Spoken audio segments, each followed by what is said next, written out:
Hi guys, it's markabusi here and we're back with part 2 of my reaction to the Tortured Poets Department by Taylor Swift, from here on referred to as the Anthology. Like the previous version, this entire version will be up on Patreon, so if you want to see the thing in its entirety, that is the place to go. If you want to see a cut down edited version of it, you are in the correct place, because that's what you're fucking watching at the moment. First half of the album was a lot more synth heavy than I was expecting. I was expecting kind of folklore-esque acoustic guitars, folksy stuff.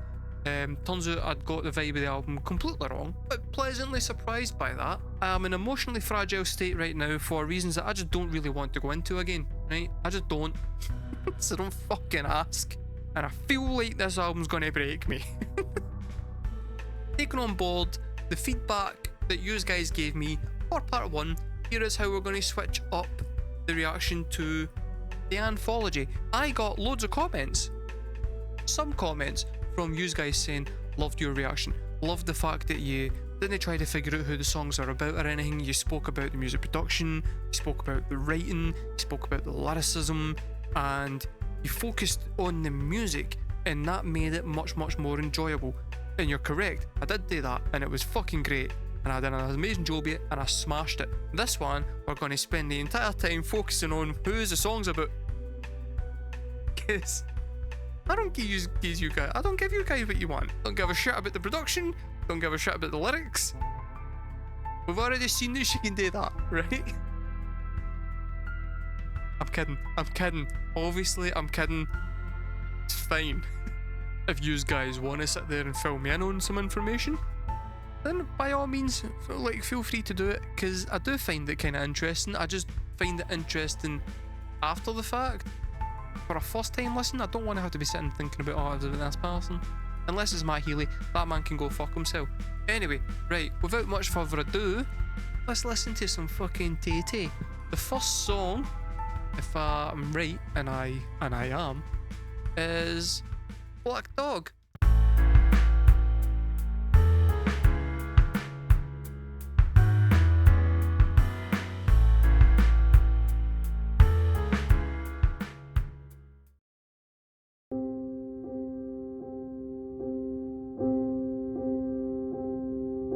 I am someone who, until recent events, you shared your secrets with. In your location, you forgot to turn it off. And so I watch as you walk into some bar called the Black Dog, and pierce new holes in my heart. You forgot to turn it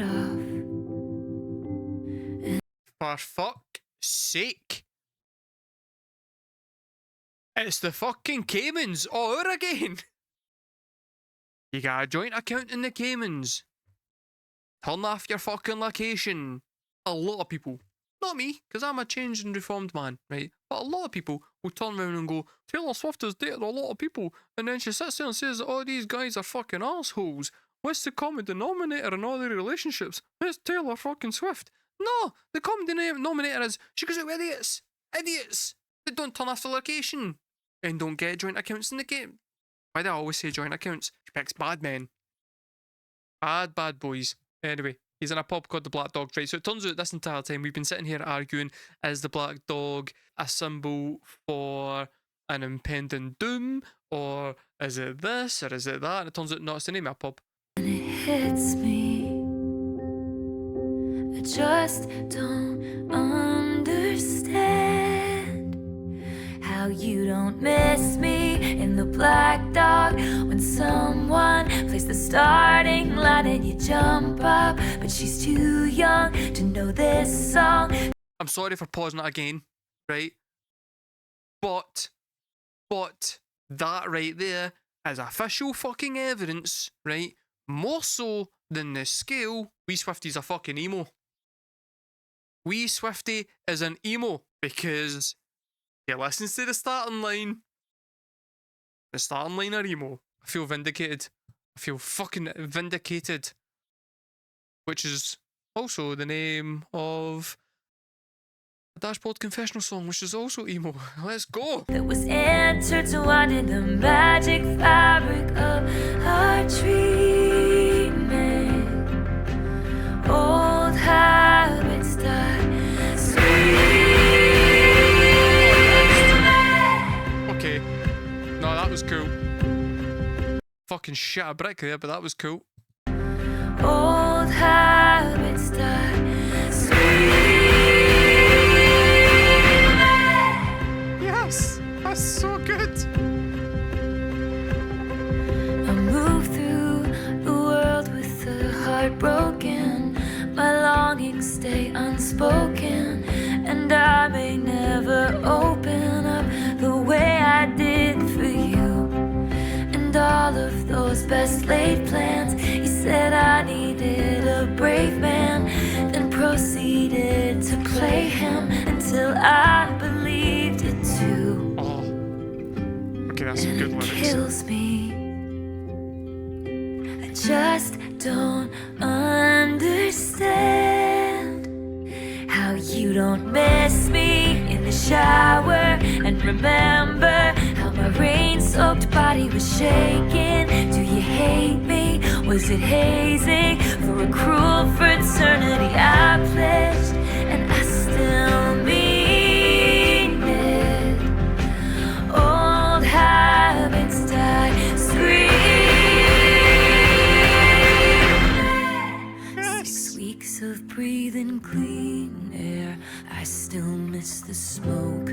Were you making fun of me with That's a genius line on so many levels. 6 weeks of breathing clean air. I still miss the smoke. I'm out of this relationship now, this toxic relationship.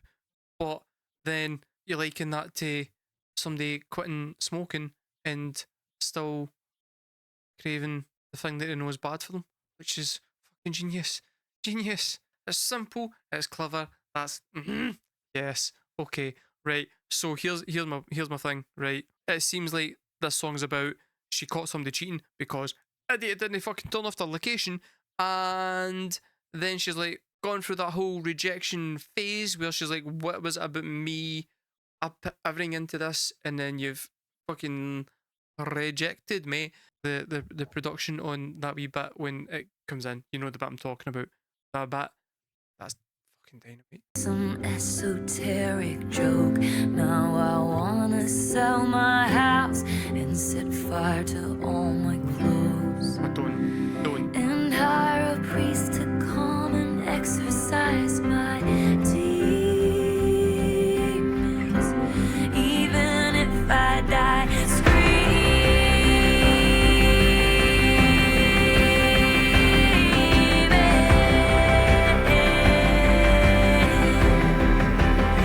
and I hope you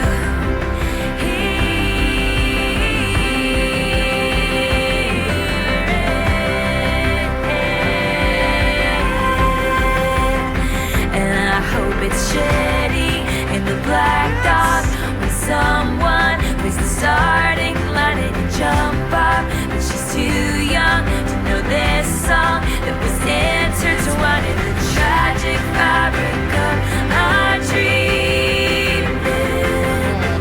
'Cause tail between your legs, you're leaving.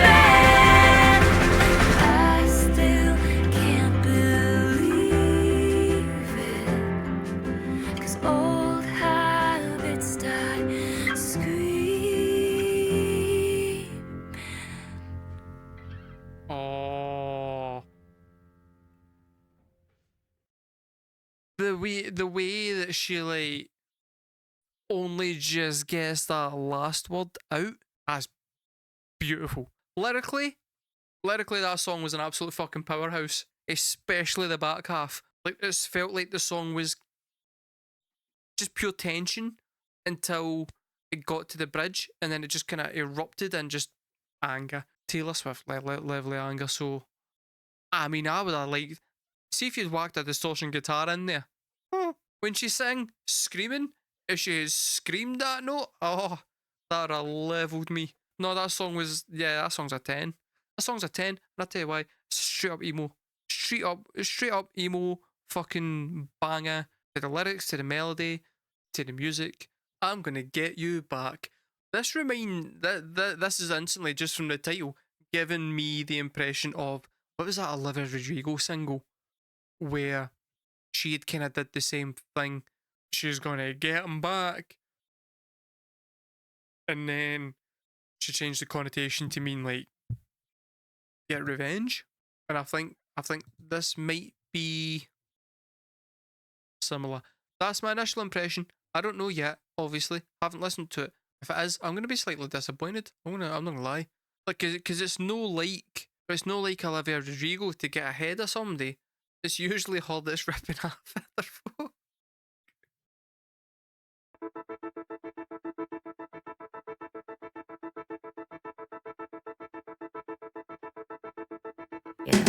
Like a short skirt, the one that fits me like skin. Okay. Did your research, you knew the price going in.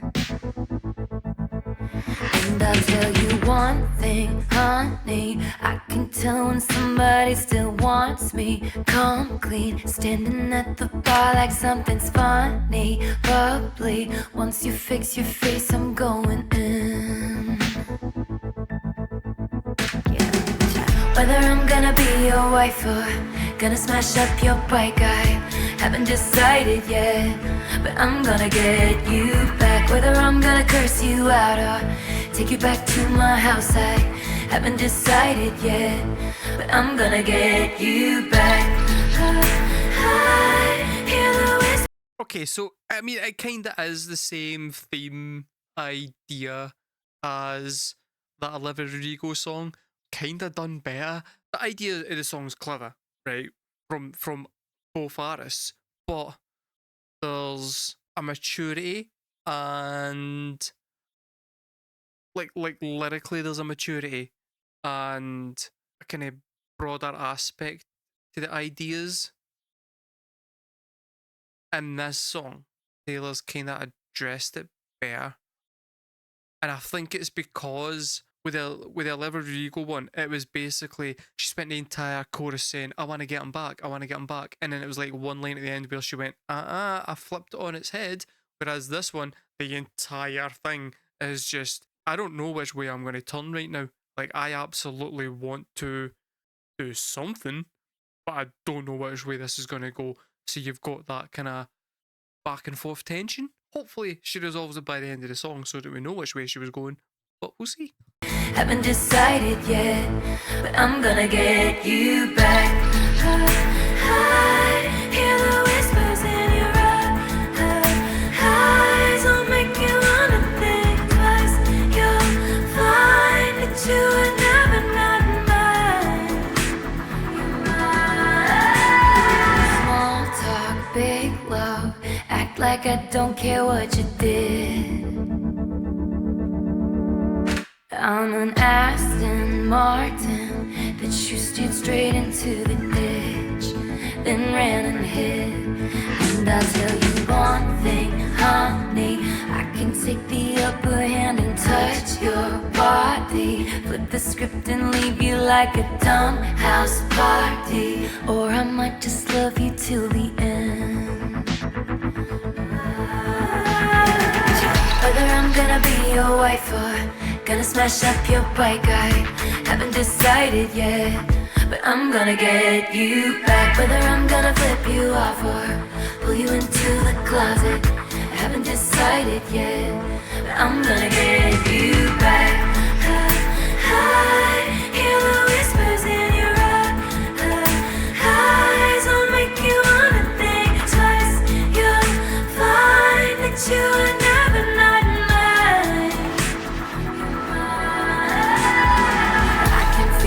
Coming, humming in the way you move. Push the reset button, we're becoming something new.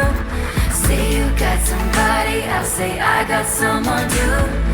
Even if it's handcuffed, I'm leaving here with you. Bygones will be bygone, eras fading into vain. Grab all the pieces, but still wanna play the game. Told my friends I hate you, but I love you just the same. Pick your poison, babe. I'm poison either way. Whether I'm gonna be your wife or gonna smash up your bike, I haven't decided yet. But I'm gonna get you back. Whether I'm gonna curse you out or take you back to my house, that whole bit there was really, really cool. Because she's had like a lot of, not a lot, but like quite a wee bit of reverb on her voice, which is just a standard kind of production on her voice, generally speaking, across this entire album.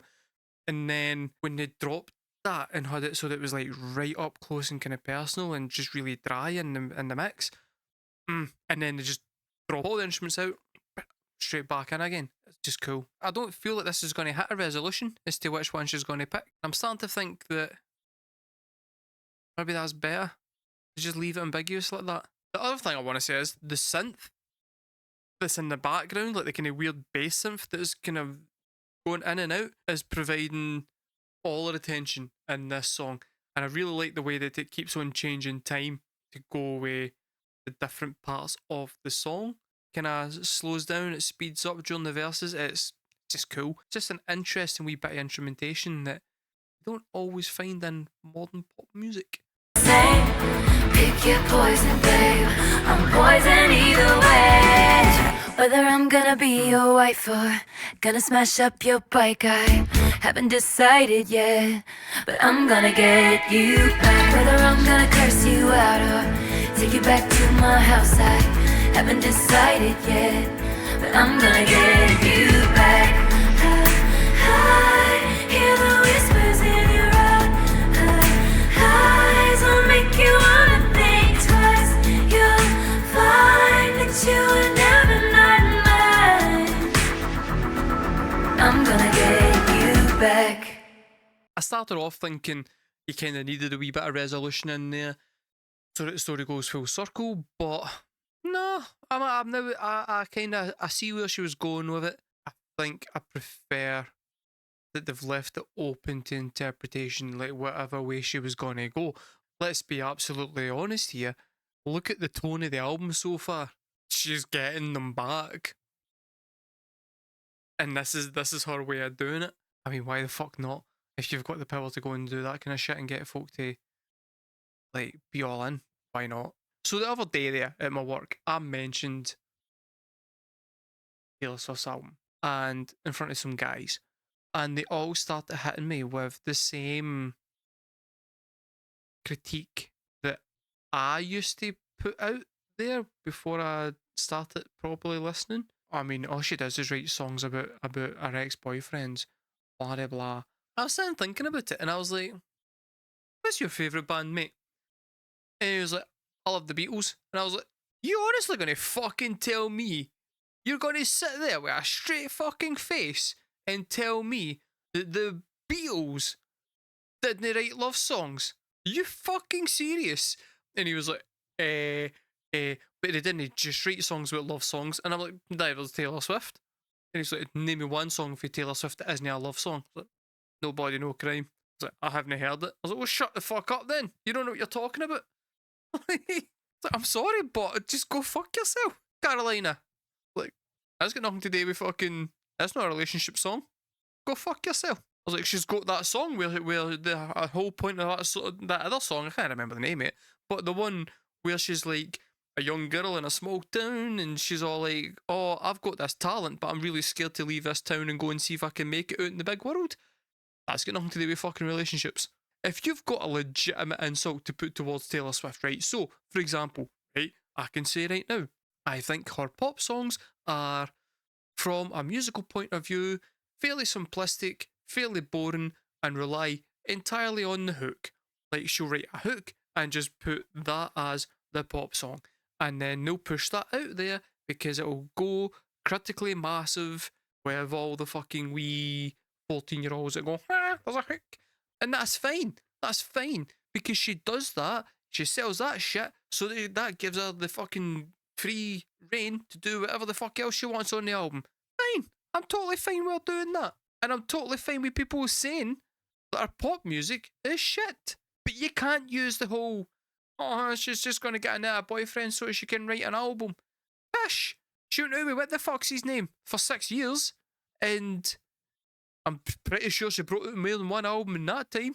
I'm seeing things differently, and it's annoying me. Still not a Swiftie, guys. Don't start. I'm not a Swiftie, alright? I'm not doing it. I will take the bracelets, and I will wear those fuckers. I hear, like, Shake It Off, right? And I don't sit there and go, Shake It Off is a relationship song. It's about one of our ex-boyfriends. Ha ha ha ha ha. I go, that's a fucking dreadful song. Get that the fuck away from me. And then I don't think to myself, oh, does she maybe have another song on that album that's like Carolina? Because I didn't know she could write songs like Carolina. Because all I had heard was Shake It Off. And Shake It Off was fucking garbage.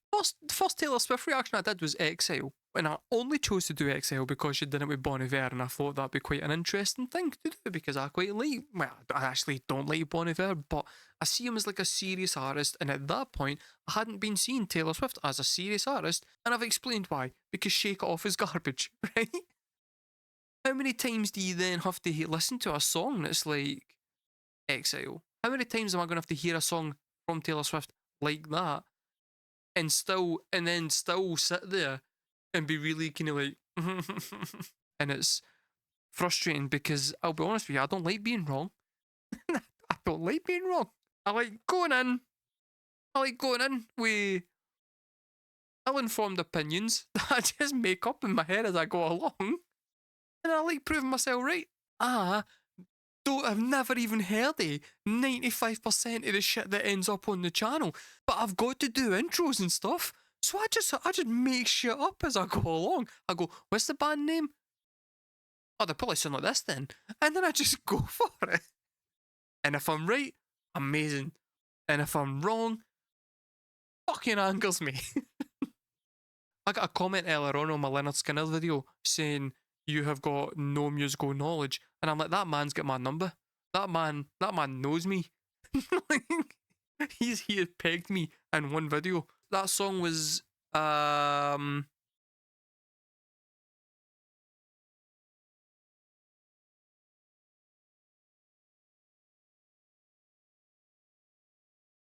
was a 9. Albatross, let's go. Wise men once said, wild winds are death to the candle. Rose by any other name is a scandal. Cautions issued, he stood. Right, straight away, this is a fucking banger for melody alone. Melody and guitar work, banger. Wise men once said, wild winds are death to the candle. Rose by any other name is a scandal. Cautions issued, he stood shooting the messengers. They tried to warn him about her. Cross your thoughtless heart, only liquor anoints you. She's the Albatross, she is here to destroy you. Wise men once said, one bad seed kills the garden. One less temptress, one less dagger to sharpen. Locked me up in towers, but I'd visit in your. I'm gonna say something that's gonna be slightly controversial, okay? When I went into the first album and it was called The Tortured Poets Department, I expected lyricism, like out the fucking wazoo poetry, and you don't really get it. You don't really get it in the first album. There's a lot of cool lines, and it's written really, really well. Okay, do not get me wrong. A lot of it is fairly to the point. Like, she's saying what she wants to say, and there's whole sections like that. You can't disagree with me. There is. So fuck it if I can't have us. You know what I mean? Like, that whole segment. It's not poetry. This is fucking dense. This is what I was expecting the lyrics to be in the first half. And I love the first half because the first half is emotionally fucking gut-wrenching because she just gets to the fucking point of what she's wanting to say and rips your fucking heart out. And musically, it is fantastic. It is just mood setting, and she's just laying it all out there. But this one is just, this is like different fucking level. Like lyrically, this one I can understand why you'd be studying this shit at Harvard. This feels much more poetry, which is kind of more fitting to be on an album called The Tortured Poets Department. So far, that this second half might be, it's not as accessible as the first album, but I think the second album's going to reward repeated listens more. In one less temptress, one less dagger to sharpen, locked me up in towers, but I'd visit in your dreams, and they tried to warn you about me. Cross your thoughtless heart, only liquor anoints you. She's the Albatross, she is here to destroy you. Devils that you know, raise worse hell than a stranger. She's the death you chose, you're in terrible danger.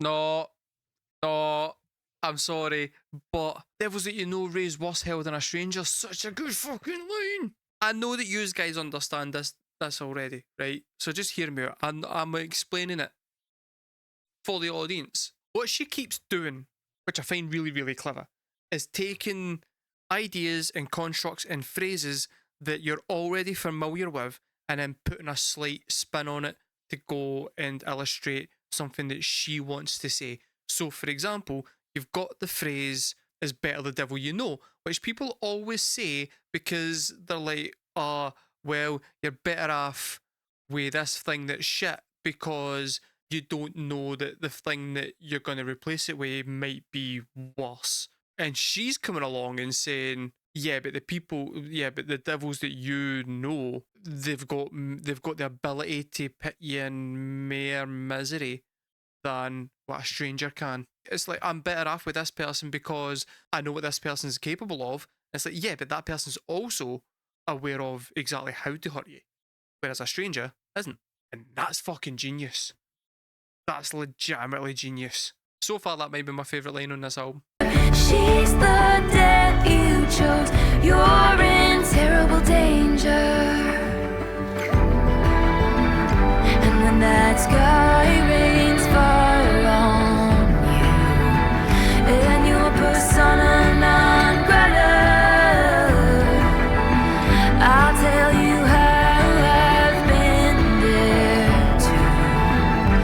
And then I'll tell you how I've been there too. Right. Well, that's my favourite melody of the album so far. The wee How I've Been. I'll tell you how I've been there too. And then none of it matters. That's fucking delightful. Wise men once read fake news and they believed it. Jackals raised their hackles. You couldn't conceive it. You were sleeping soundly when they dragged you from your bed, and I tried to warn you about them. So I crossed my thoughtless heart, spread my wings like a parachute.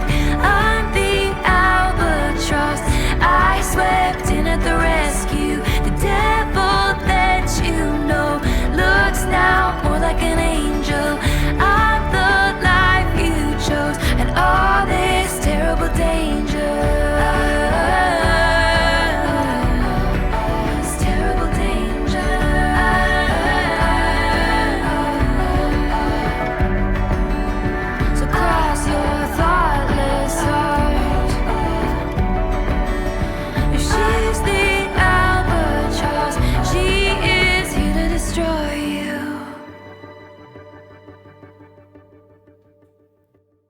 Right, that's a 15.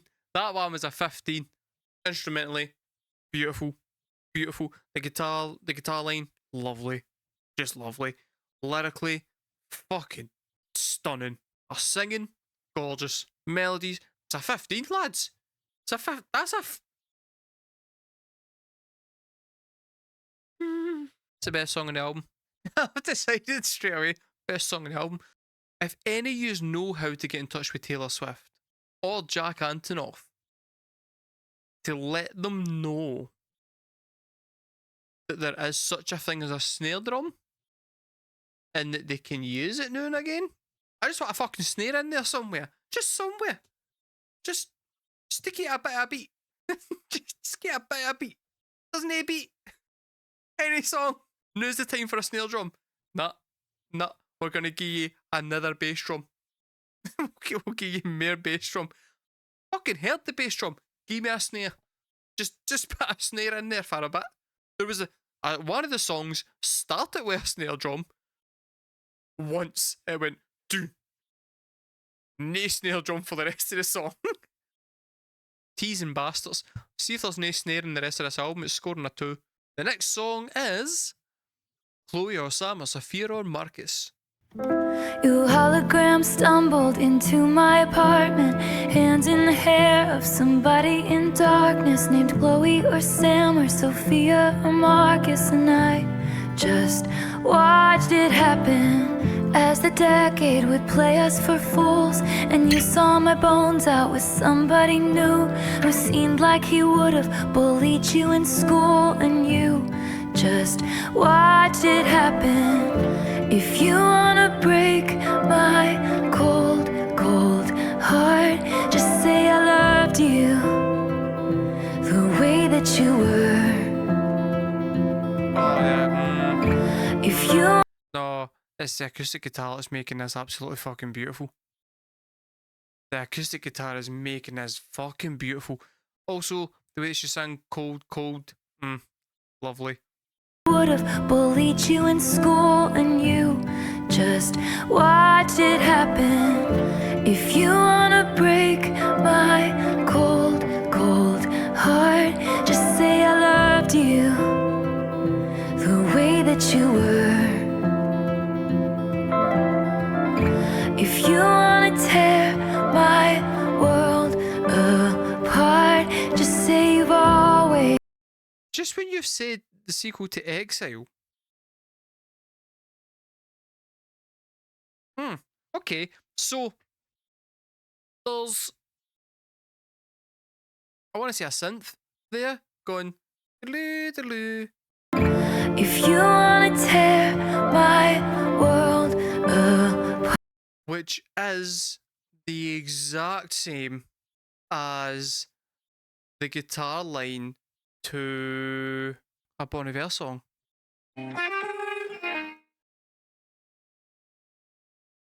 Just thought that was quite cool. Anyway, right. So far, beautiful. just say I loved you the way that you wanna break you. Just watch it happen. If you wanna break my cold, cold heart, just say I loved you the way that you were. If you wanna tear my world apart, just say you've always wondered. You said some things that I can't unabsorb. You turned me into an idea of sorts. You needed me, but you needed drugs more, and I couldn't watch it happen. I changed into goddesses, villains and fools, changed plans and lovers and outfits and rules, all to outrun my desertion of you. And you just watched it. If you wanna break my cold, cold heart, just say I loved you the way that you were. If you wanna tear my world apart, just say you've always wondered if the the depths of your sigh down the passage in time, back to the moment I crashed into you, like so many wrecks do, too impaired by my youth to know what to do. So if I sell my apartment and you have some kids with an internet starlet, will that make your memory fade from this scarlet maroon? Like it never happened, could it be enough to just float in your orbit? Can we watch our phantoms like watching wild horses? Cooler in theory, but not if you force it to be. It just didn't happen. So if you wanna break my cold, cold heart, say you loved me.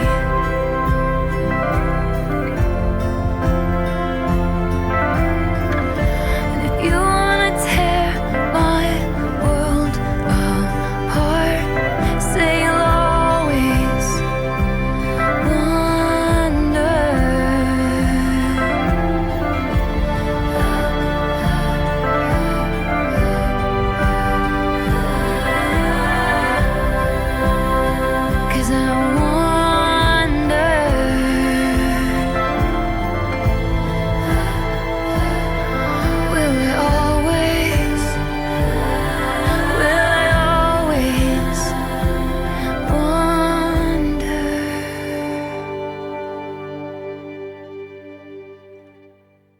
Here's the thing, right? She's gonna play that live, right?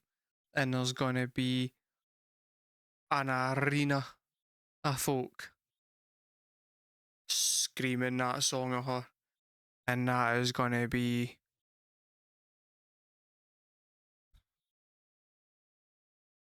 brutal. I really, really like the kind of the country inflections and the singing. I liked the acoustic guitar. I thought the acoustic guitar was really, really pretty. It just seems like it needed a snare drum. The drummer on this new tour, right, when she starts touring this album, the drummer's got an easy time here. I'm sorry, he does. He should be getting paid half as much as what he usually does, because he's doing fucking nothing. Long-time viewers of the channel will remember that I spoke about a previous relationship which was fairly abusive, where I was getting holes gouged out of my arm, and I've still got scars on my back from the physical abuse of that relationship. It went into the fucking gutter because I was relatively clean living and she was just taking any drugs that was coming to her. It got to the point where it was totally fucking her up. So I remember like one time she came home from a party and she was freaking out because she was on a come down from like pills that she'd been taking. I was lying next to her in the bed and I went to move and I hadn't quite propped myself up, but me moving freaked her out. So I then couldn't move because if I tried to move like an inch, she started screaming and like totally like fucking panicking and crying and stuff. So I had to sit there half propped up, half not, for about 3 hours. Couldn't feel my fucking arm by the end of it. It was mental. Just wee things like that. And then eventually I ended up, I was sick of it. I put forth an ultimatum, which at the time I thought was pretty reasonable, that got looked as being controlling. I basically said, I don't want to be in a relationship with somebody who's doing this. I don't want it in my life. So if you want to be with me, stop doing that. But if you would rather do that, that's fine. I don't want it, so I will leave. Then that got twisted to me being like, control freak. What you choose is up to you, but you know, actions have fucking consequences. If you decide that you're going to go and do that, the consequences is I'm leaving because I don't want to be a fucking part of it anymore. So then when she was saying about like how she kind of watched the relationship fade because they were deeply in love and then he kind of got buried in drugs and it kind of like just greyed out their relationships. There was a genuine love there, and she's still like in her head thinking, well, was the love genuine? Like if the drugs hadn't coloured it, to the point that it did, would he still have felt the same as he did before all that shit took place? Is there something that's maybe salvageable there? And I kind of get that a wee bit. It's a difficult situation to try and navigate, because at the same time as I'm sitting there saying this is why this relationship ended, there's always the temptation to blame the drugs rather than the individual, because you can say, well, the drugs altered the individual's personality. They wouldn't have been doing that shit if they weren't taking the drugs.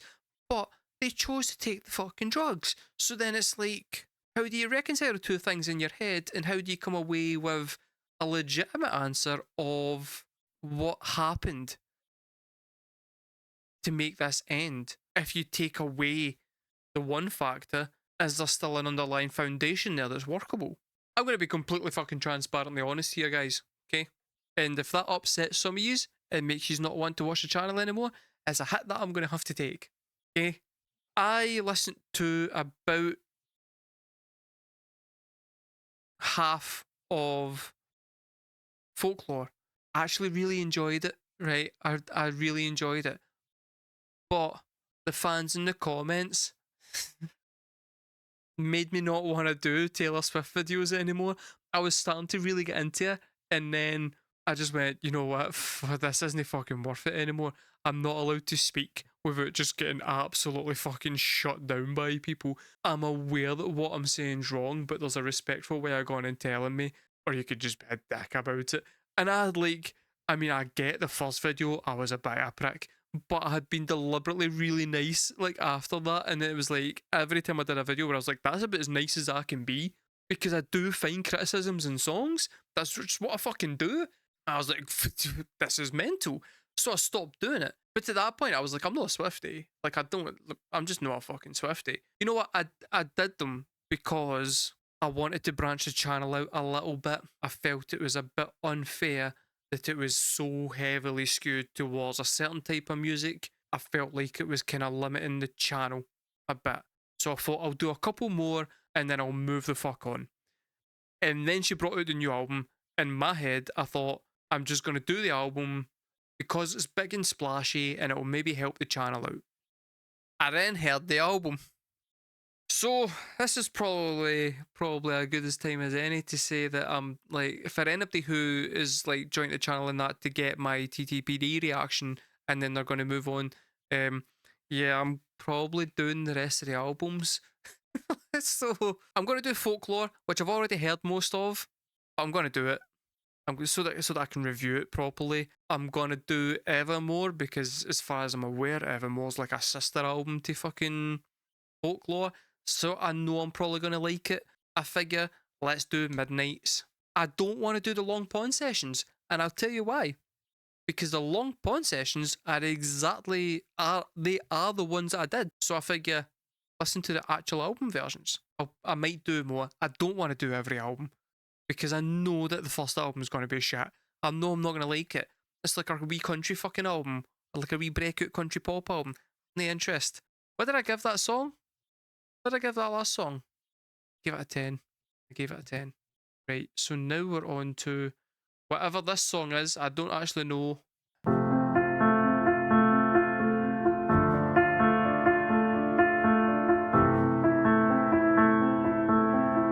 Well, I mean, that's a sad fucking piano line straight away. Jesus Christ.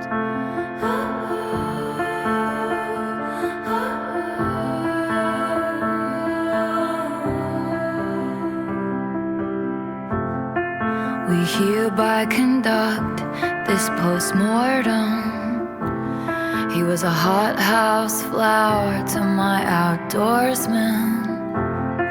Our maladies were such we could not cure them, and so a touch that was my birthright became foreign.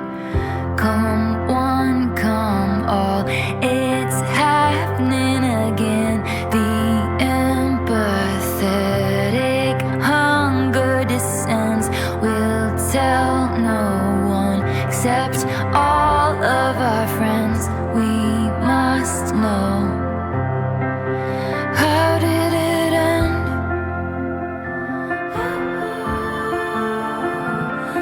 That's beautiful.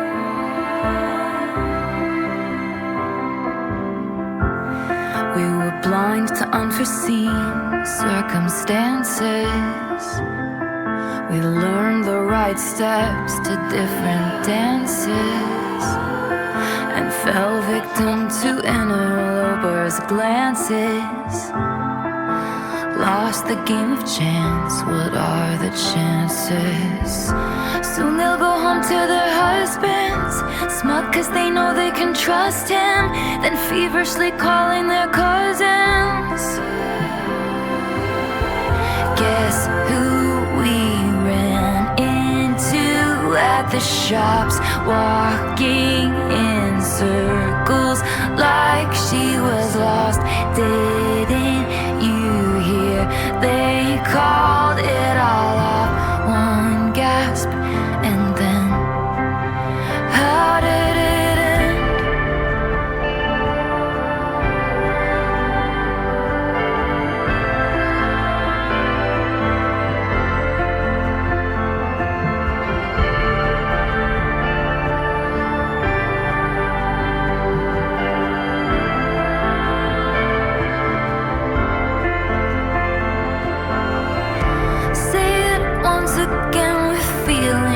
The death rattle breathing silenced as the soul was leaving. The deflation of our dreaming, leaving me bereft and reeling. My beloved ghost and me, sitting in a tree. DYING. It's happening again. Jesus fucking Christ. How did it end? I can't pretend like I understand. How did it end? Come one, come all. It's happening again. The empathetic hunger descends. We'll tell no one except all of our friends, but I still don't know. How did it end?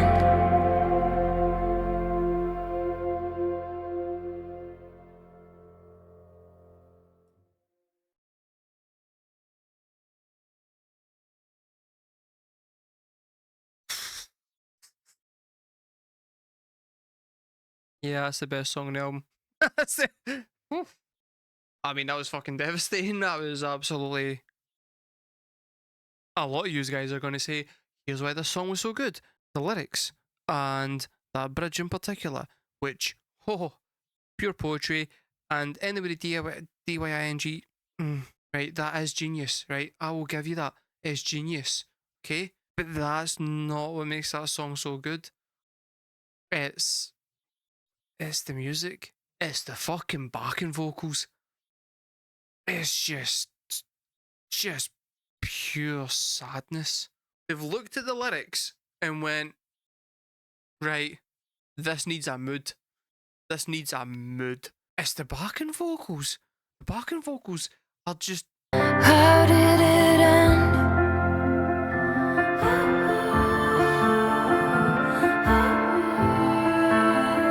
That's fucking beautiful. You know what it reminds me of, actually? The theme tune to Ever Scissorhands. And it reminds me of the theme tune to Ever Scissorhands crossed with Sign of the Times by Harry Styles. Because of the reverb and stuff that they've added to the backing vocals, it's fucking haunting. And she doesn't do that often, so when she does employ that, it's fucking legitimately stunning. That song might actually be better than Carolina. It might be. Have I scored that yet? Because that's getting like a 20. I'm giving that a 20 out of 10. It's legitimately that fucking good. So high school. Yeah, that's why I went for a P. Because I'm no excited for this.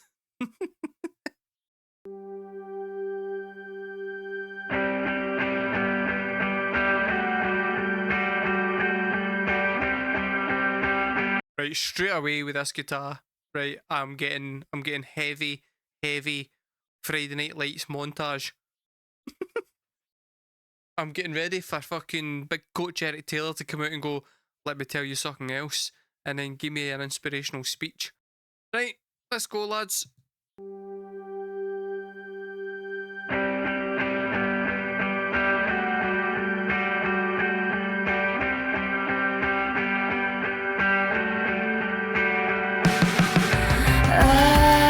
Just as a wee note. You can see it there. That's pish. I'll just hold it. I'll just hold it. Yeah. Right in front of the Paul McCartney book.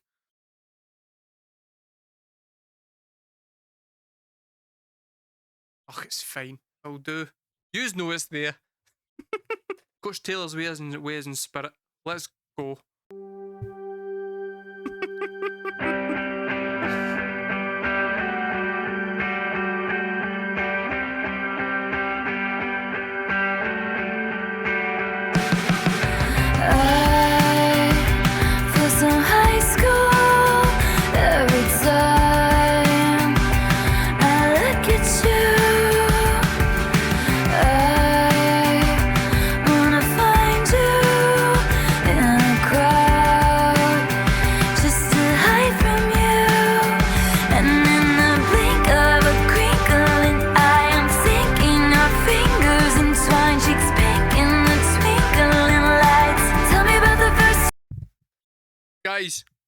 Guys,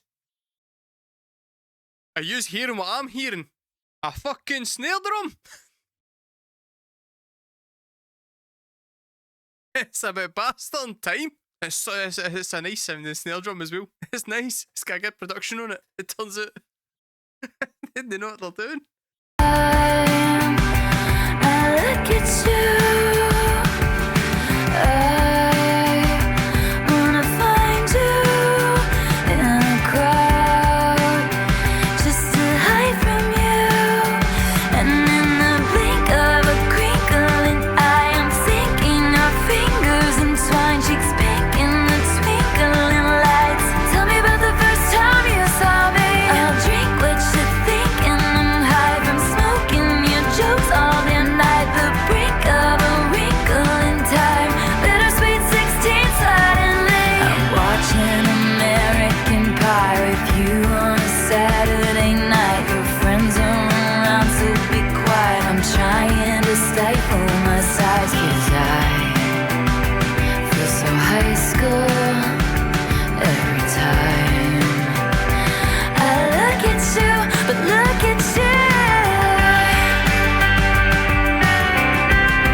I get it, right? She's went, oh, I feel like a teenager again because I'm all happy and I'm in love. And so she's written a song that references a shit ton of teenage romance films. She's written it to sound like the kind of song that you get in a teenage rom-com. I get all that. And it's cute for what it is, right? As an idea, it's fully formed and it's fine. It's also rubbish. Like, it doesn't... On this album, nah, doesn't work for me. She did this in the previous album where she hit absolute rock bottom misery and then hit you with the optimistic hope, right? And it was done so much fucking better where, like, I got genuine fucking goosebumps. And I mean, and the thing is, and I've said this before, I don't give a shit about Taylor Swift's personal life. It wrung you out all the way through that album, so that then when you got to that wee bit of hope, I made the comparison to the Shawshank Redemption when he escapes from the fucking prison, and I was like, it's actually emotionally fucking cleansing to get to that song. That one just didn't do it for me at all. It's a 5 out of 10. It's a 5 out of 10. I'm going to skip it. When I listen to this album, I'm skipping it. I've heard everything that song's got to offer me. There's no reason to go back to it. It's a fucking shame because up to this point, that hasn't put a foot wrong. Like, this album has not put a foot wrong so far. I feel like that deserves to be on a completely different album. And if that had been on a completely different album where all the music was like that, it'd probably rate higher. When you've heard the previous song and you know what she is capable of, doesn't quite cut it. You're allowed one song on an album that doesn't quite hit. Quick, tell me something awful, like you are a poet, trapped inside the body of a finance guy. Tell me all your secrets, all you'll ever be is my eternal consolation prize. You see, I was a debutante in another life, but now I seem to be scared to go outside. If comfort is a construct, I don't believe in good luck. Now that I know what's what, I hate it here, so I will go to secret gardens in my mind. People need a key to get to, the only one is mine. I read about it in a book when I was a precocious child. No mid-sized city hopes and small town fears. I'm there most of the year cause I hate it here. I hate it here.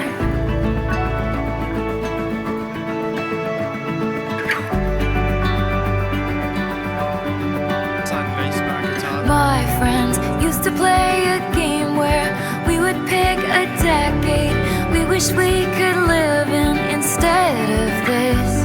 I'd say the 1830s, but without all the racists and getting married off for the highest bid.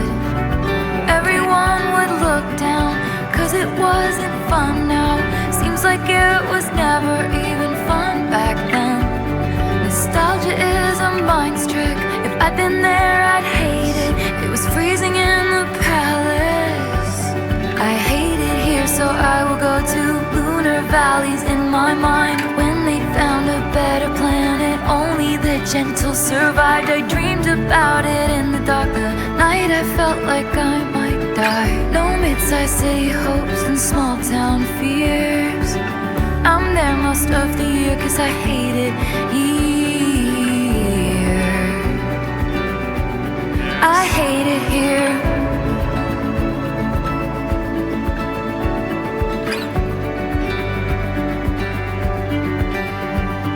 I'm lonely but I'm good.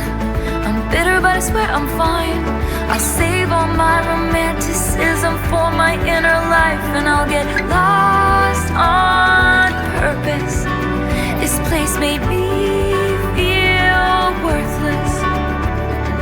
Lucid dreams like electricity. The current flies through me, and in my fantasies I rise above it.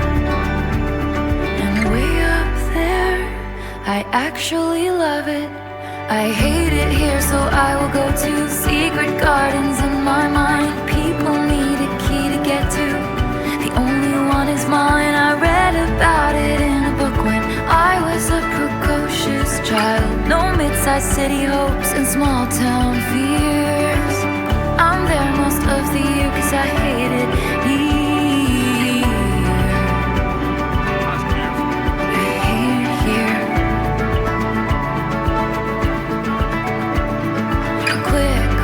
Tell me something awful, like you are a poet trapped inside the body of a finance guy.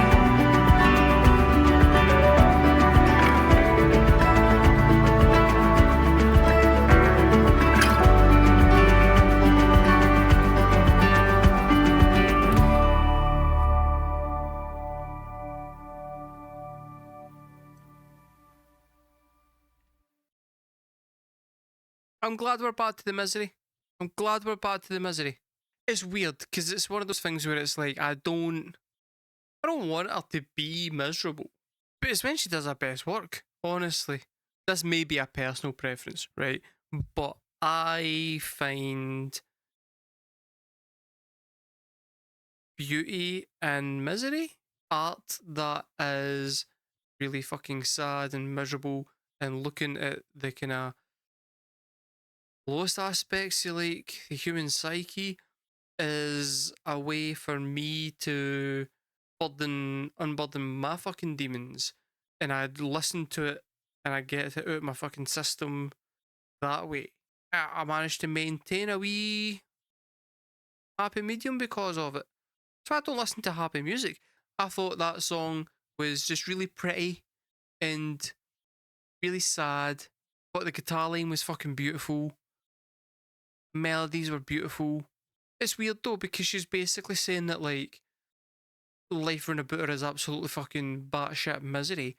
The only time that she can really be happy is if she disappears into her own head. I'm giving that song 9. Kim Cut. You know what? You know what, guys? I don't care. I really don't give a fuck.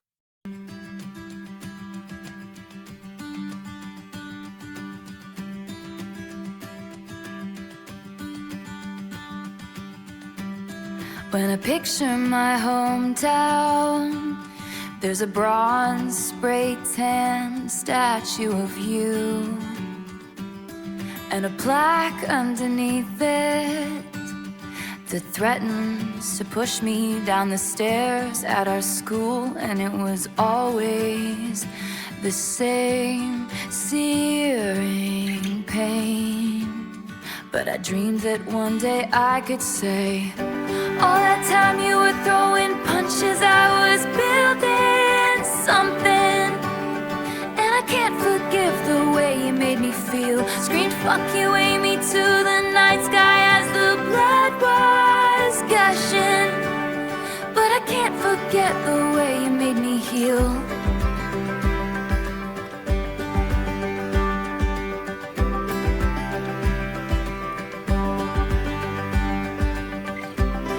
And it wasn't a fair fight or a clean kill each time that aIMee stomped across my grave. And then she wrote headlines in the local paper, laughing at each baby step I take.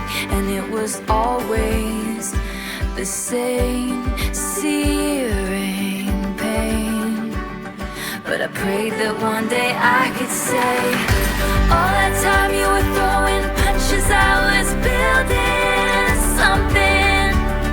And I couldn't wait to show you it was real. Scream fuck you, aIMee, to the night sky as the blood was gushing. But I can't forget the way you made me heal. Everyone knows that my mother is a saintly woman, but she used to say she wished that she were dead. I push each boulder up the hill, your words are still. I'm not gonna lie, lads, right? I'm gonna be totally honest with yous. I don't mean this bad, right? But see, because at the very start of this, yous guys said this song's about Kim Kardashian. I've spent the whole time looking at the lyrics, trying to figure out in what way this relates to Kim Kardashian. And because I don't know fuck all about Taylor Swift or Kim Kardashian, I'm just like, like I don't care. In my head, it's a song about.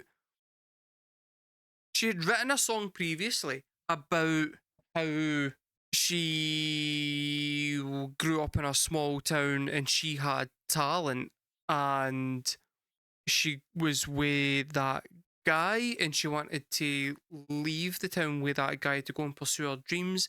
I think somebody did something at a party or something like that where she was getting bullied and it made her go away and become, well, she had like an eating disorder, and that's why people make the friendship bracelets and shit. In my head, this is a nod back to that song where she's basically saying like the entire time that was happening, I had a game plan, and look at me now.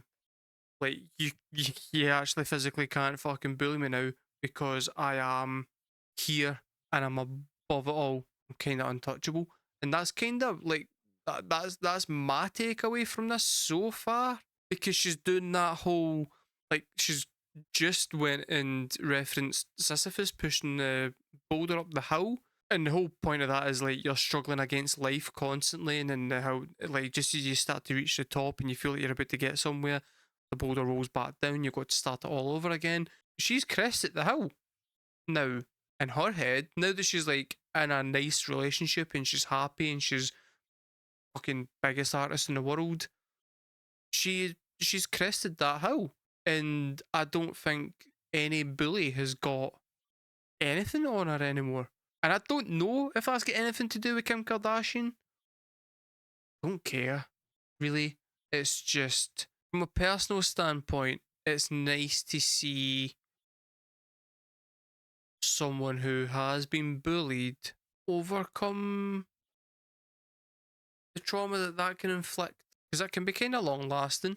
When you're a child, you kind of see the world with like wonder, and you're just kind of soaking it in, and you don't really have a personality yet.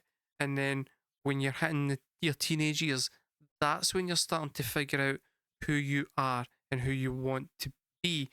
And it's the time when you're gonna be like amongst your peers, and there's a lot of pressure on from society for you to like fit in and be accepted. And if you don't manage that, it can have long lasting repercussions into your adult years. It is good of her. I said this before with the previous song, You're on Your Own, Kid.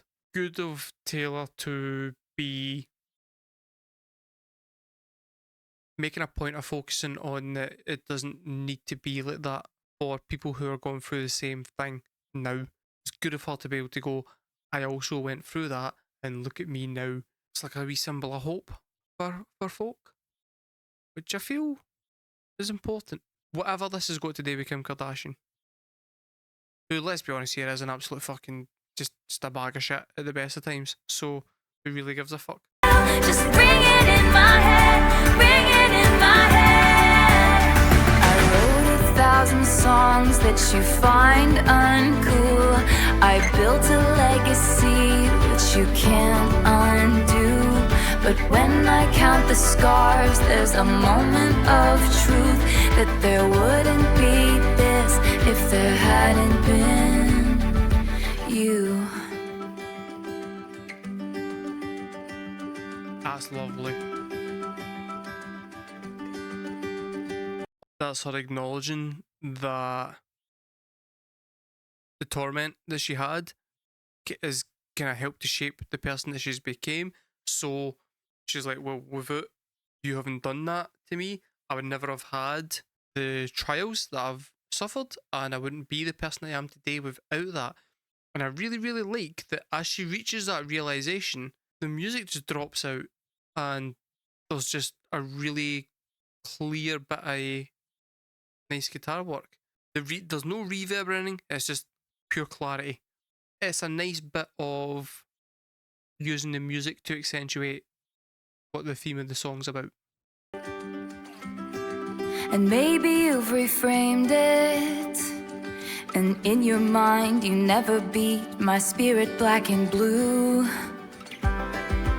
I don't think you've changed much, and so I changed your name and any real defining clues. And one day your kid comes home singing a song that only us two is gonna know is about you. 'Cause all that time you were throwing punches, it was all for nothing.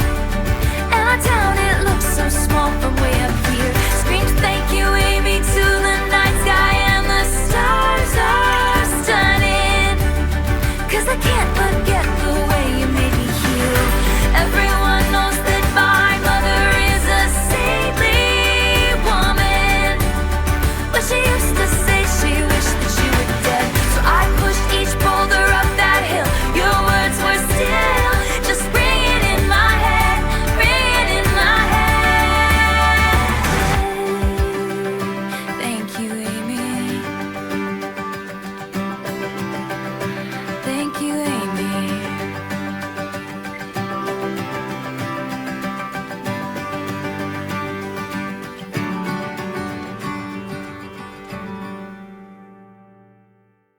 Aye, nice song, nice song.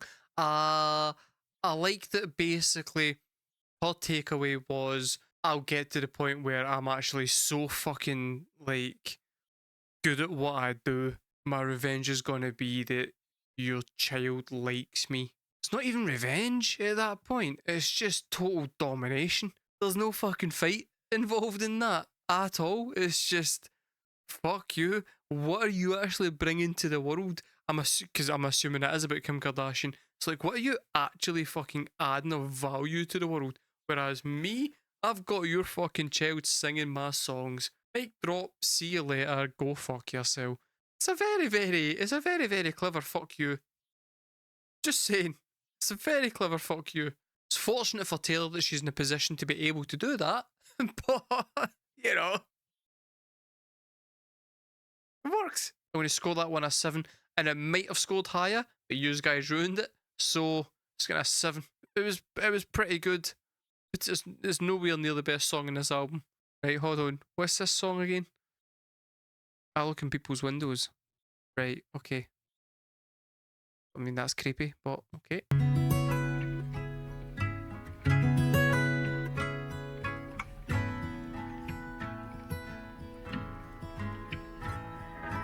I had died the tiniest death. I spied the catch in your breath. Out, out, out, out, out, out. Northbound, I got carried away as you boarded your train. South, south, south, south, south, south.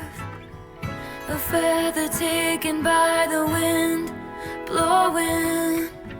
I'm afflicted by the not knowing. So I look in people's windows, transfixed by rose golden glows. They have their friends over to drink nice wine. I look in people's windows in case you're at their table. What if your eyes looked up and met mine one more time?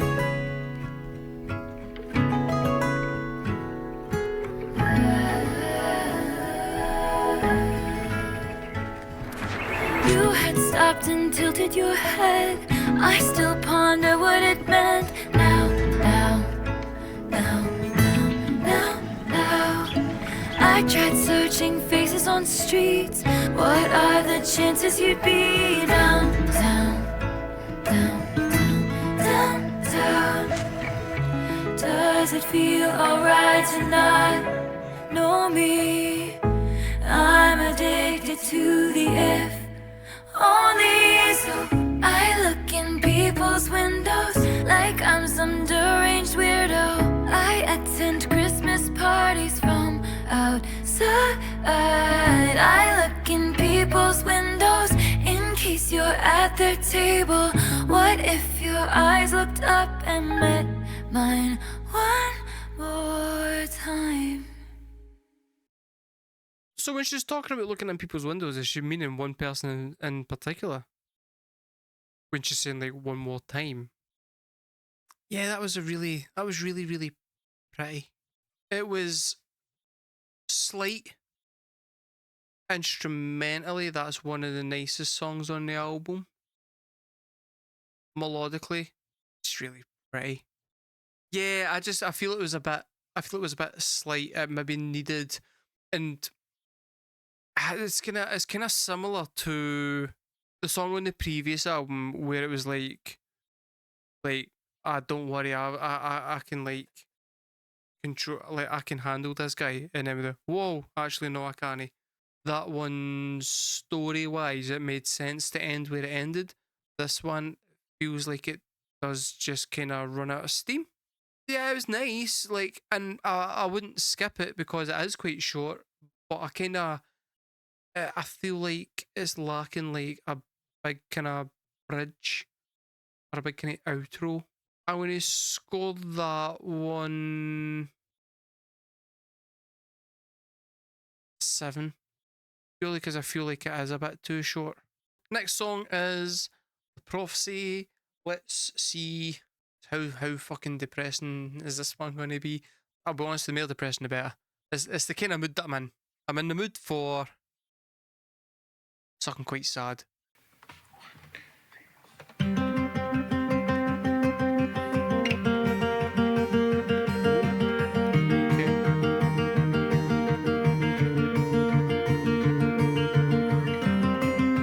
Hand on the throttle, thought I caught lightning in a bottle. Oh, but it's gone again. And it was written, I got cursed like Eve got bitten. Oh, was it punishment? Pat around when I get home. I guess a lesser woman would have lost hope. A greater woman wouldn't beg. But I looked to the sky and said, please, I've been on my knees. Change the prophecy. Don't want money, just someone who wants my company.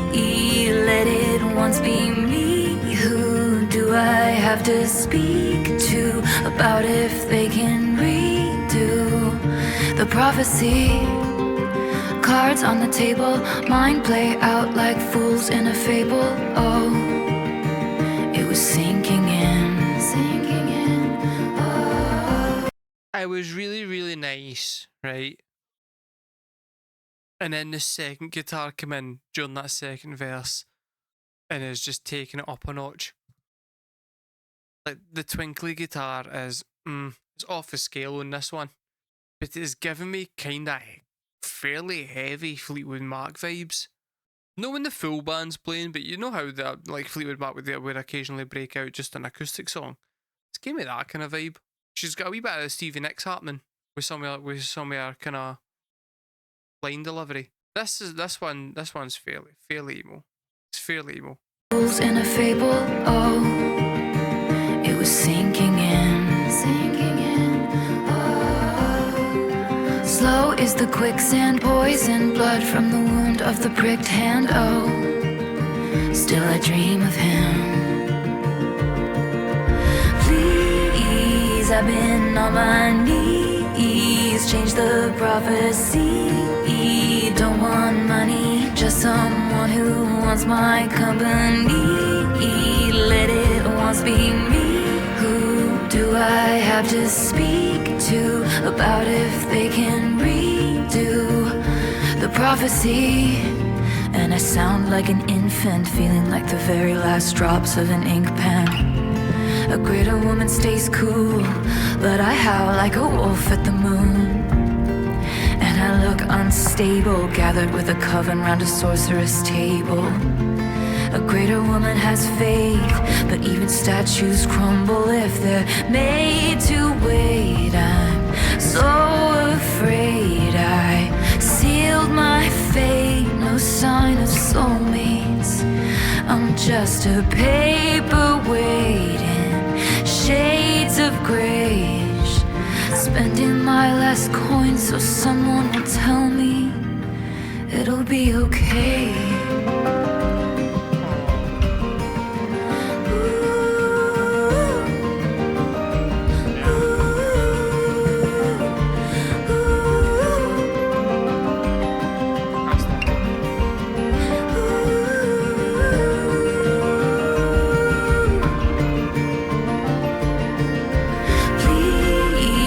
I've been on my knees, change the prophecy. Don't want money, just someone who wants my company. Let it once be me. Who do I have to speak to about if they can redo the prophecy? Who do I have to speak to? The prophecy, hand on the throttle. Thought I caught lightning in a bottle. Oh, but it's gone again. Pat around when I get home. I guess I left a woman that I've lost hope. A greater woman wouldn't say, but I looked to the sky and said, I wondered what the fuck it would have to do with anything like having it as like a prophecy, but the whole she came out of a relationship and thought that's it for her. Like she's missed her chance and that's like she's never gonna be happy again. I think everybody's been there. I know I used to be like pretty much after every relationship I had such a low self-esteem that I was always like, I never looked at the evidence of, well, I've met someone else after every other breakup. I was always just like, well, that's me. I'm destined for the fucking scrap heap now. And then you'd kind of sit there and just pray that, like, something was going to change, but you didn't know how it could. What I'm liking most about this half of the album, as opposed to the first half, is I was saying at first it was the lyricism. And it is to an extent, but I prefer the more kind of natural instrumentation. It suits my tastes better than the synth heavy stuff that was happening in the first portion. This one is just straight up fucking generic sadness. Which, and by that I'm meaning, like she obviously, Taylor's particularly good at it, but traditional musical sadness than what the first album was offering. So the first album was more kind of interesting from that point of view, but I feel like the lyrics in this side of it is substantially better. I'm going to say a 9. This one was a 9. I'm barring through the songs now. I've apologised, and we're moving on. Right, that one was a 9. I was in my new house placing daydreams. This song's Cassandra, by the way. Patching up the crack along the wall. I pass it and lose track of what I'm saying, 'cause that's where I was when I got the call. When the first stone's thrown, they're screaming. In the streets there's a raging riot. When it's burn the bitch, they're shrieking. When the truth comes out, it's quiet. So they killed Cassandra first, 'cause she feared the worst and tried to tell the town. So they filled my cell with snakes, I regret to say. Do you believe me now? I was in my tower weaving nightmares, twisting all my smiles into snarls. They say what doesn't kill you makes you aware. The one with that guy, but whoever made the lyric video spelt snarls wrong. That's upset me a wee bit. This is a 6 out of 10. Twisting all my smiles into snarls. They say what doesn't kill you makes you aware. What happens happens if it becomes who you are? Doesn't have an E. It's a 6 out of 10. You makes you aware. What happens if it becomes who you are?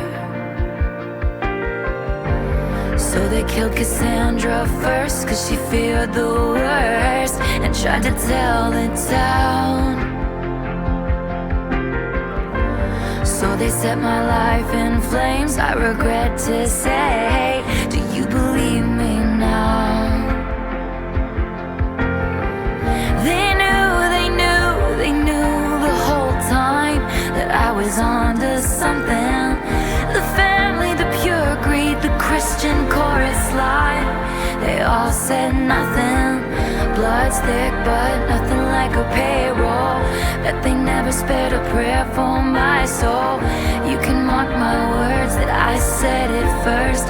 In a morning warning, no one heard. I patched up the crack along the wall. I pass it and lose track of what I'm saying, cause that's where I was when I lost it all. So they killed Cassandra first, cause she feared the worst, and tried to tell the town. So they filled my cell with snakes, I regret to say. Do you believe me now?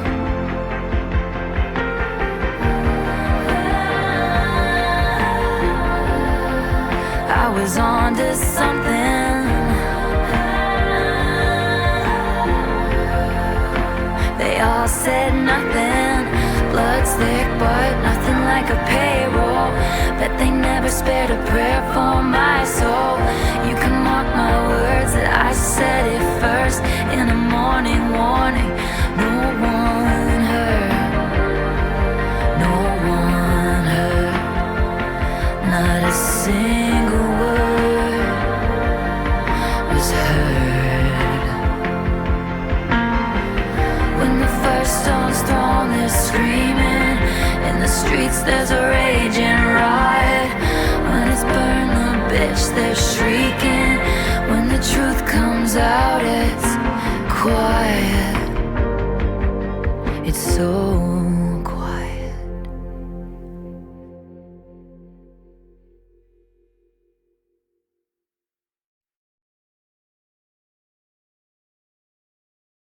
I feel like I've missed what that song was about. Somehow.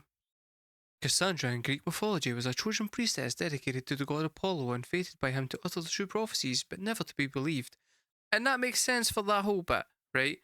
So my takeaway from it was, in Victorian literature, the archetype of the mad woman was fairly prevalent. The most famous example would have been the wife of Dorchester in Jane Eyre, who was locked up in the top floor of the house and was like running about like a fucking idiot. But then you also had like, well, I mean, right, you had Kathy in Wuthering Heights, who, let's be honest here, right, even though she was a main character, still absolutely represented the whole mad woman archetype because she was fucking batshit crazy. I feel like she's kind of melded the whole mythology of Cassandra to then like tie that up with the whole mad woman archetype to be like Cassandra who goes out and tells people the prophecies of stuff. Don't know yet, haven't got to that part yet. And then when Taylor just goes along with how she's wanting to go along, everybody treats her like she's a fucking lunatic. But then that becomes a self-fulfilling prophecy because by locking her up or chaining or like locking her away, then that drives her thoughts towards where everybody thought her thoughts were going towards in the first place. They've caused her to become what they feared through their actions. I don't know how right that is, but that was kind of my takeaway from it, was that she was basically like saying everything that you've said about me is what makes me who I am today, and she's then tied that in nicely to the kind of locked away woman in Jane Eyre. Like, I'm not the most well-read person in the world, but it was a long time ago, and it's all a bit hazy now. My interpretations of things are maybe a little bit off because I can't quite remember it all that well. I think that's a song that I'm going to get more out of the more times that I listen to it. For a first time, I'm scoring that one an 8 because on first pass, it mostly kind of confused me in a very pretty way. It's a good song, I really liked it, but I feel like I'm going to get more out of it on repeated listens. It is very good. A very good score. We're going to move on to the next song because we're in a rush. Is this Peter about a boy that didn't grow up?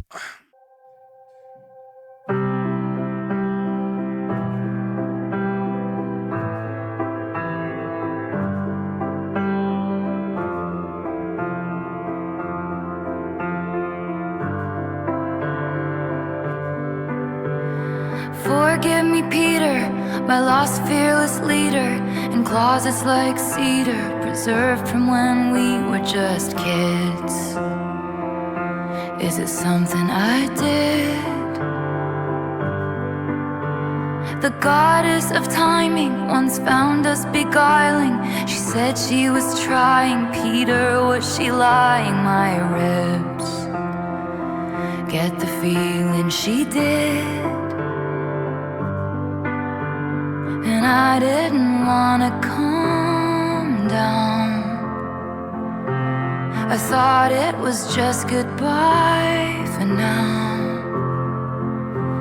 You said you were gonna grow up, then you were gonna come find me. Said you were gonna grow up, then you were gonna come find me. Said you were gonna grow up, then you were gonna come find me. Words from the mouths of babes, promises, oceans deep, but never to keep.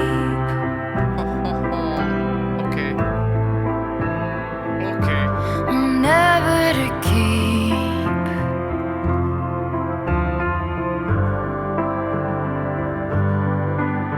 Are you still a mind reader, a natural scene stealer? I've heard great things, Peter, but life was always easier on you than it was on me. And sometimes it gets me when crossing your jet stream. We both did the best we could do underneath the same moon in different galaxies. And I didn't wanna hang around. We said it was just goodbye for now.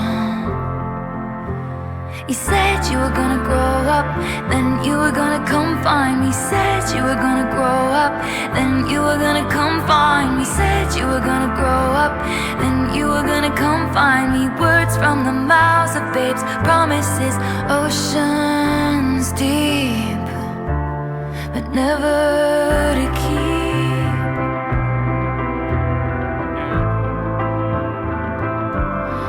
Never to keep.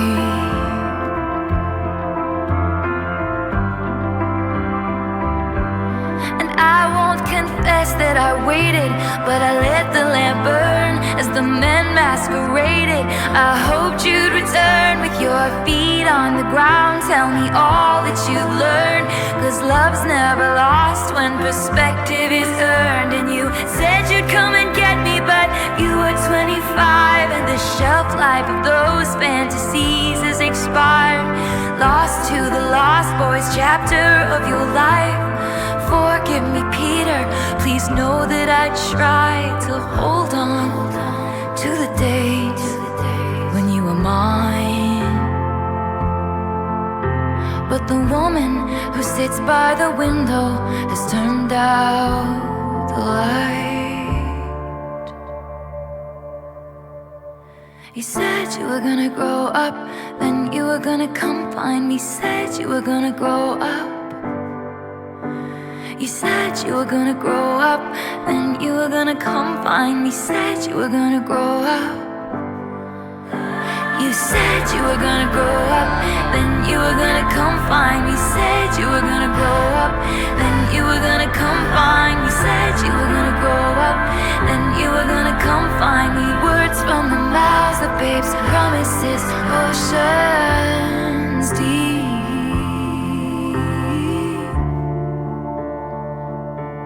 but never to keep.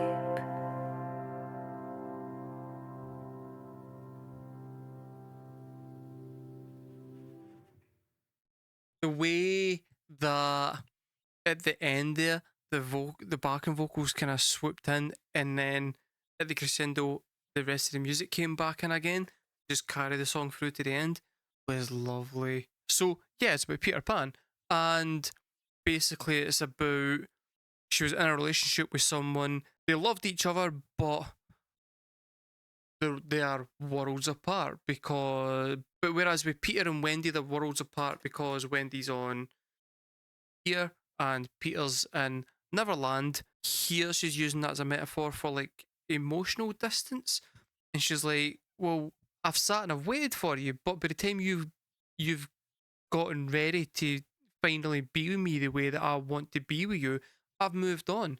Because how the fuck am I supposed to sit there and wait for this amount of time for you to then suddenly decide that I'm good enough for you? A lot of us have been in a relationship where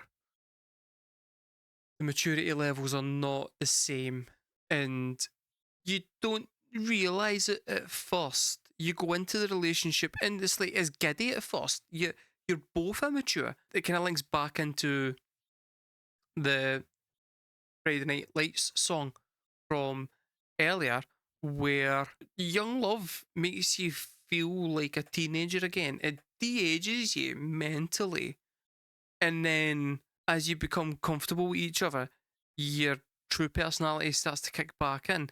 And if you're on a different emotional wavelength, intellectually, but also in a maturity fashion, then that doesn't come out instantly. It doesn't. It takes a wee bit of time, and then when it does, that's a fucking boot to the balls. To spend the time that you do with somebody to then realise that you're on a different level from them, whether lower or higher maturity wise. Because I'm also not saying that it's entirely wrong to be immature. I feel like honestly you really should be keeping a little bit of immaturity, but it's when to unload that immaturity. What I mean to say is, I believe that everybody should have a childish sense of wonder and a childish sense of fun. True maturity is knowing when to bring that out and when to put that to the back burner because you need to be responsible. That's my feeling on it, because I, at 39 years old, still like to keep my childish sense of fun. I don't think that that's a bad thing. That was a beautiful, beautiful fucking song. Scoring that one a 10. That was beautiful.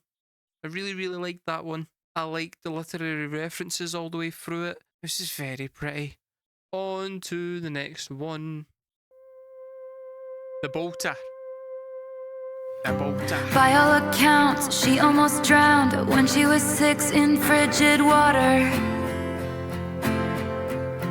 And I can confirm she made a curious child. I'm not gonna regale yous guys with tales of when I almost drowned. If yous guys would like to hear multiple tales of my almost drowning, feel free to check out the album reaction that I did to Very Fast, Very Dangerous by Ruben. There's multiple near-death stories in that. Coming to a YouTube near you soon. Look out for it.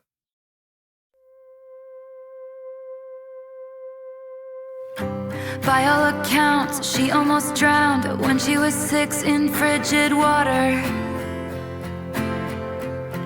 And I can confirm she made a curious child, ever reviled by everyone except her own father.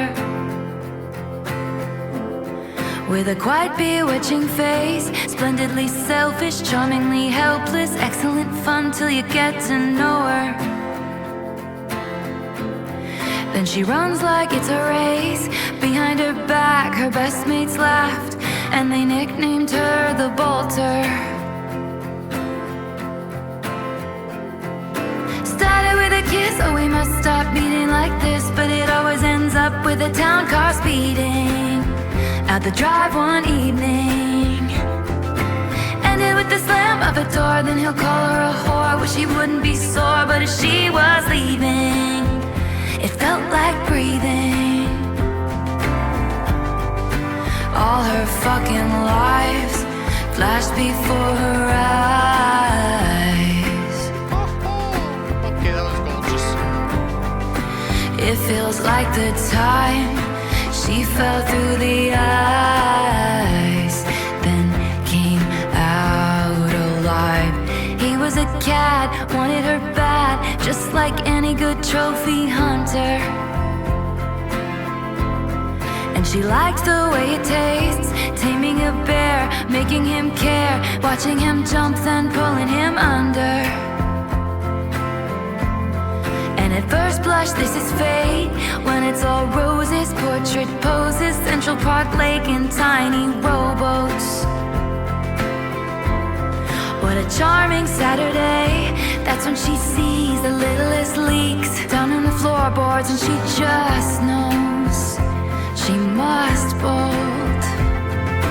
Started with a kiss, oh we must stop meeting like this, but it always ends up with a town car speeding out the drive one evening. Ended with the slam of a door, then he'll call her a whore. Wish he wouldn't be sore, but as she was leaving, it felt like breathing. All her fucking lives flashed before her eyes.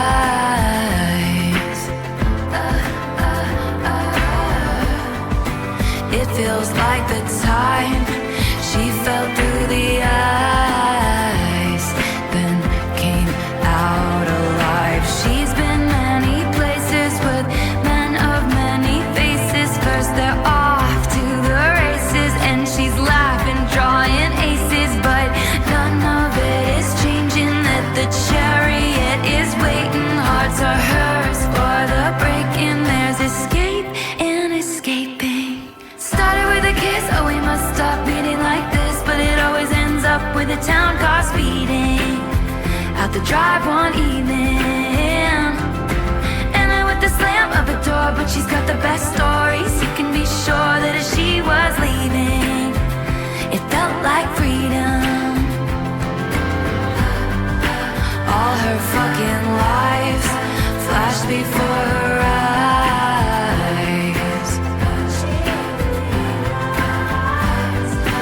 It feels like the time she fell through the ice, then came out alive.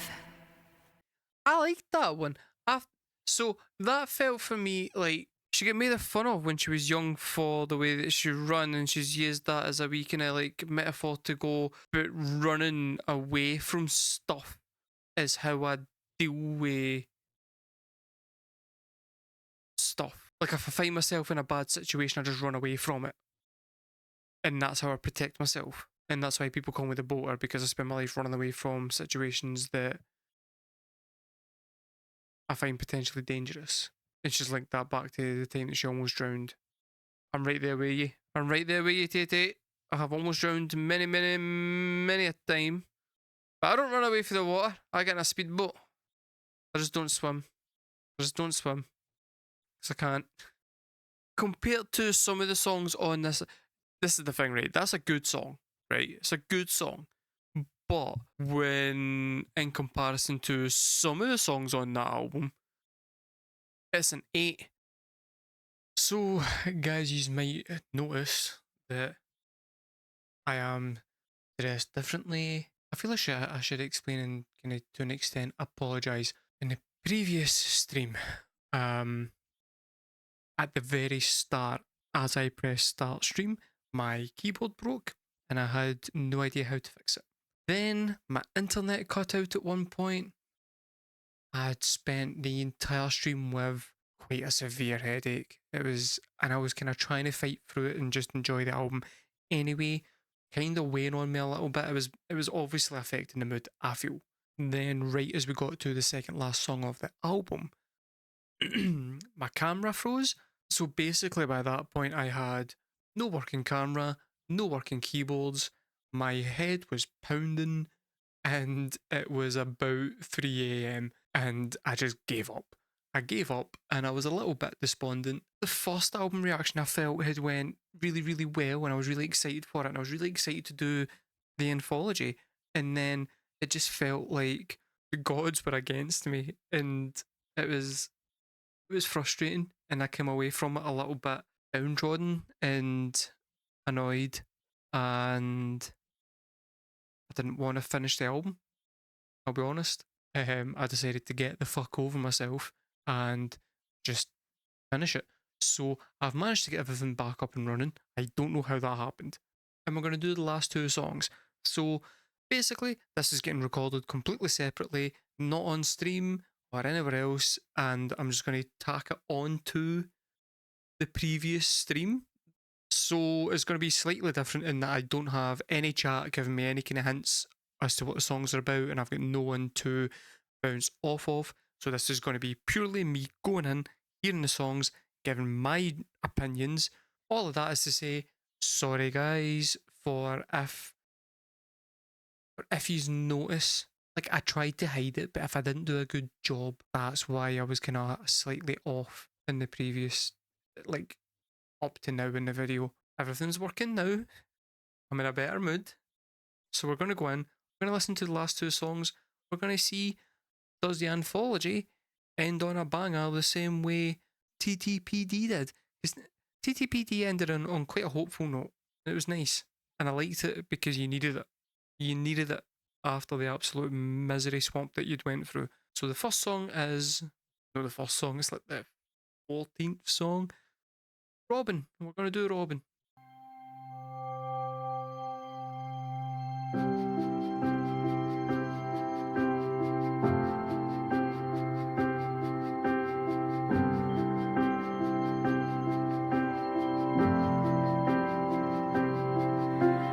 Long may you reign, you're an animal, you are bloodthirsty,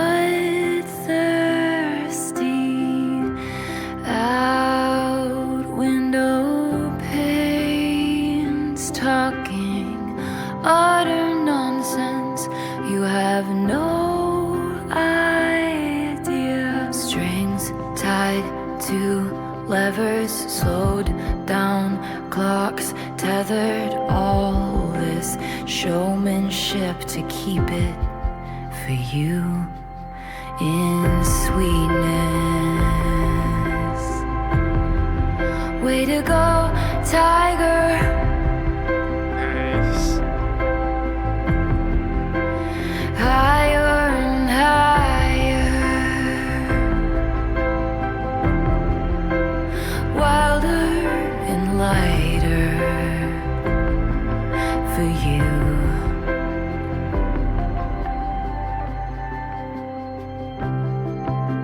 I really like when she does like, the really deep singing, the way that it's produced. Like she's got quite kind of soft, breathy voice when she's doing that kind of thing. So you can tell she's like right in at the mic. It feels really personal when you're listening to it, like especially on the headphones, because it feels like because she's so close to the mic and she's talking so deeply, it's like she's right there singing it. Whereas like with a lot of especially pop production on music, it's embedded in the production in such a way that kind of just sits nicely. It's really, really well balanced usually, but she's got a habit of getting in really close, almost whisper singing, and it makes the song feel a lot more intimate, especially since this does seem to be quite a kind of intimate song.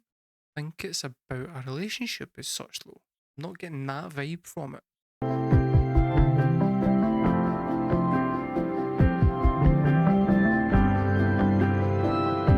Some nice guitar.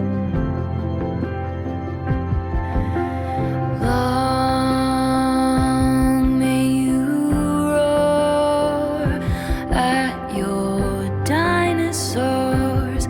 You're a just ruler, covered in mud. You look ridiculous, and you have no idea. Buried down deep and out of your.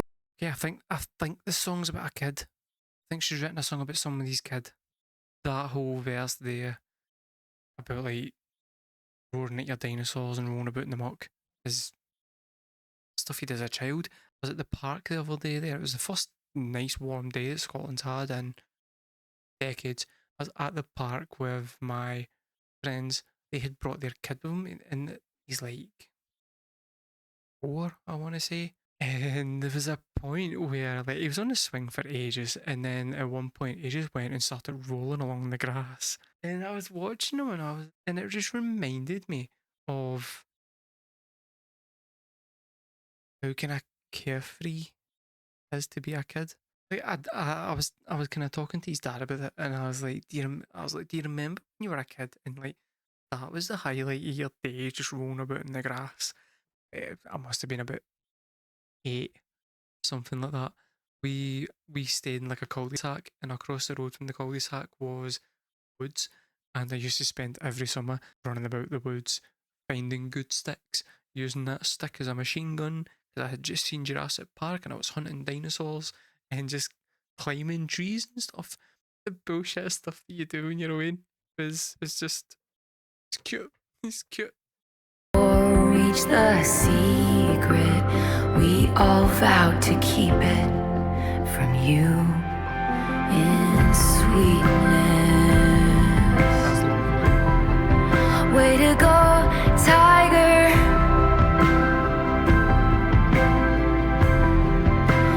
Higher and higher, wilder and lighter for you. You got the dragonflies above your bed. You have a favorite spot on the swing set. You have no room in your dreams for regrets. No idea. The time will arrive for the cruel and the mean. You learn to bounce back just like your trampoline. But now we'll curtail your curiosity. And sweetness. Way to go, tiger.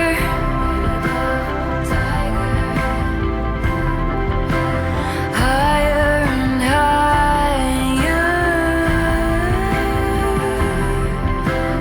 wilder and lighter for you.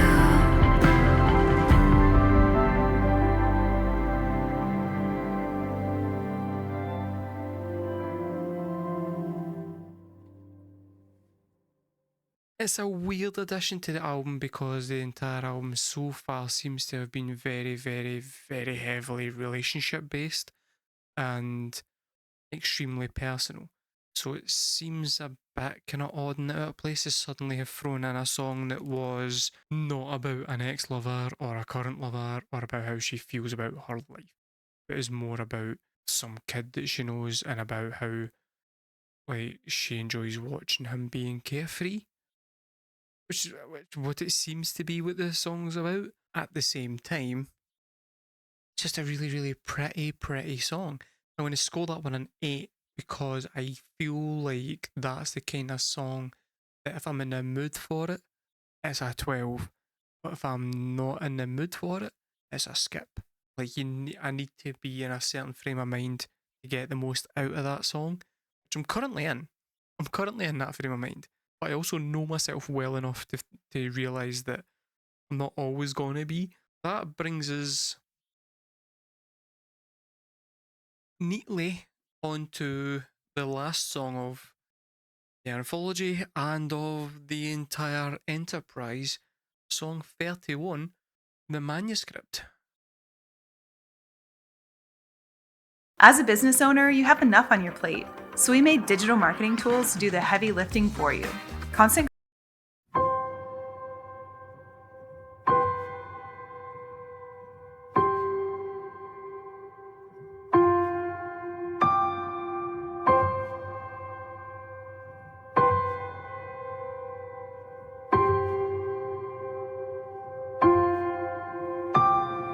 Now and then she rereads the manuscript. It seems as though they've put a microphone inside the piano to capture the wee hammer hit. When you press the key of a piano, it's like a selection of it's a bit like a typewriter where there's like hammers inside that hit against the thing to make the note.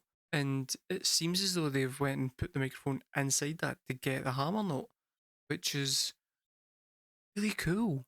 I feel like that's possible because like typewriter type thing. Like maybe there's a link in there that I don't know. I don't know what the song's about yet. But if that's true, right, and the song's about writing a manuscript on a typewriter, because she did mention a typewriter in the Tortured Poets department about how they'd left a typewriter at her house. So if all of that's true and all of that's linked in, and that's why there's a microphone in there, it's genius. That's like prog album levels of conceptual storytelling, production in the music. That's fucking genius.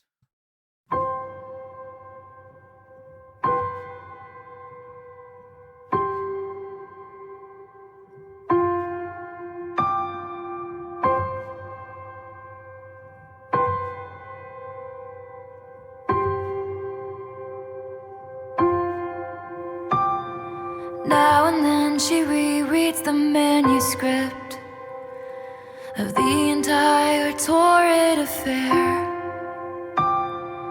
They compared their licenses. He said, I'm not a donor, but I'd give you my heart if you needed it.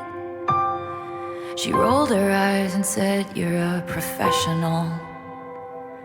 He said, no, just a good Samaritan. He said that if the sex was half as good as the conversation was, soon they'd be pushing strollers, but soon it was over.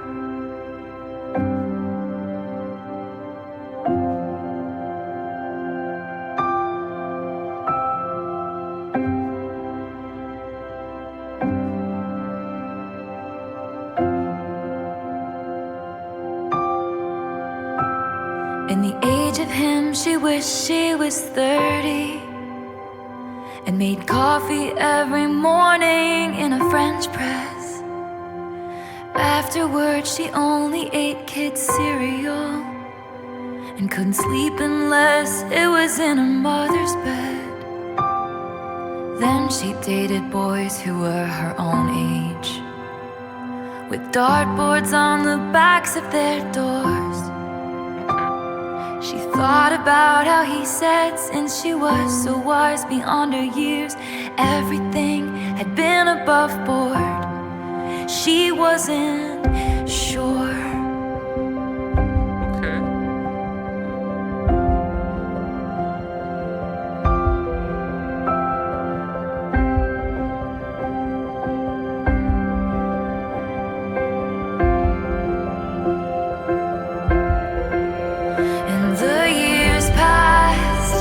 Like scenes of a show, the professor said to write what you know. Looking backwards might be the only way to move forward. Then the actors were hitting their marks, and the slow dance was alight with the sparks, and the tears fell in synchronicity with the score.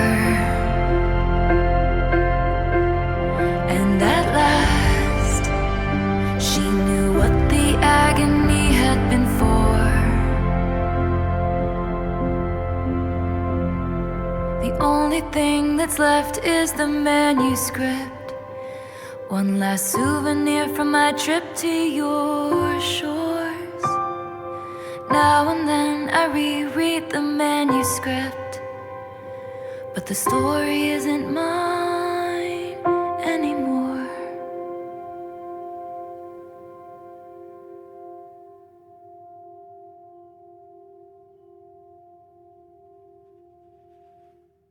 It might not even be about her personally, but she's using so it's a story about somebody having an affair with their professor. Their professor has told them to write about what they know, so they've written about the affair with their professor. I feel like she's then kind of juxtaposing, like, so basically she's went, in order to get to like true art and to like say something honest, then you need to write about what you know. I feel like as being the last song on the album, this is her way of saying, this is my manuscript. This is like these two albums, or this double album, is her laying out everything that she knows to be true to try and reach a kind of honest place in terms of her art. Like, our closing statement on the album is basically her saying, I've laid out my entire fucking thing right here, and this is about as nakedly honest an artist as I can be. And now I'm done with, like, I'm done. It's now yours to disseminate and take on board from it whatever you want, which is fucking genius. It's genius. But the song itself didn't really do it that much for me. It was fine, but it was a little bit plodding, it was a little bit pedestrian. It was nice enough.